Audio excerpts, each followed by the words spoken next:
The Adventures of Vector and Groot, Part 6, Mission to Pluto, the sequel. It was a beautiful, bedazzling morning when Vector, an ex-criminal, woke up. His ex-rival and he had made peace with their fights. They were now best friends living in a personless society. They had been planning to start a new project very soon, but were hesitant on what to do. Groot and Vector met and discussed what to do with their newfound friendship. They realized that they have already conquered the moon, which has a circumference of 6,786 miles, which is the distance around the moon, and the diameter is 2,158 miles, which is the distance from the middle of one side to the middle of the other side. They want to achieve a bigger goal this time. "We should see Pluto with our own eyes this time," said Vector. "I agree," said Groot. With that note, they were off to work. Groot started his calculations for the area of each block, and he would need base times height to finding the area of the squares he needed to mine out, and this was the formula for it. Meanwhile, Vector was planning out how far they needed to travel. He was using the Earth's layout to track how far they needed to go. He read online that if they needed to go 2 times further than where they need to go, they would end up in the Bermuda Triangle. But he knew that the Earth was a circle, and he could do half of the diameter to calculate the actual distance, better known as the radius. Vector went out to get resources for the big day. He was certain that they would require the basic needs to survive. He went deep in the mine to get diamonds. Once Vector got the resources to stay protected, he met up with Groot and started building the rocket ship. Groot wasn't the smartest, so he made a blueprint and designed the rocket as a semicircle, which is half of a circle.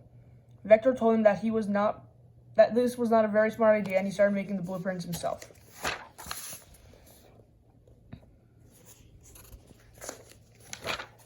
When he finally finished the blueprints, he needed to prove the wings of the rocket would be identical.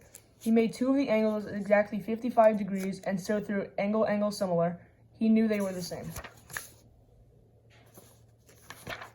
Vector completely forgot about pi, which is the ratio of the circle's circumference to its diameter, but it's always the same number and is used for formulas. Since he needs to find out much space they need for both of the rocket, he does pi times the radius squared to calculate the area. The armor Groot created was shaped in an octagon, a figure with 8 sides. The sides of the pants were all 16 units long, and Vector's were all 8 units. The ratio of all corresponding sides were equal, so the pants were similar.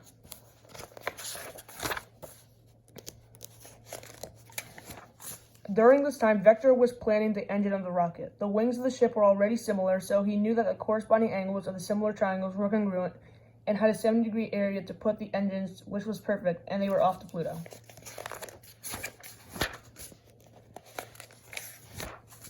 They packed their stuff and got ready to blast off. Before they did, though, they shared a pie. Groot took a big slice of the pie from the central angle of it, which is just 2 radii connected to the middle vertex together. Then they took off.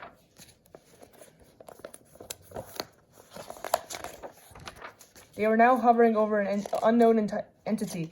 They knew that they were close. They saw the flag that marked the center, which meant everything from that point was equally distant from that point. They proceeded to land on the crater.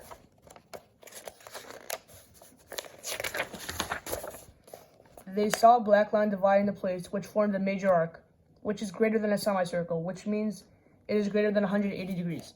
They ran the opposite way towards a minor arc, which is a part of the circle and less than a semicircle. They saw a massive entrance that said Master Circles and Similarity, and so they entered the mysterious area armed with their weapons ready to fight. There was a password on the door with the hint, "What does CSSTP stand for?" Groot knew his training with the wise Shuli would pay off. He shouted, corresponding sides of similar triangles proportional, which meant that the sides of a similar triangle would be proportional if they were corresponding. The password was right, and they could enter.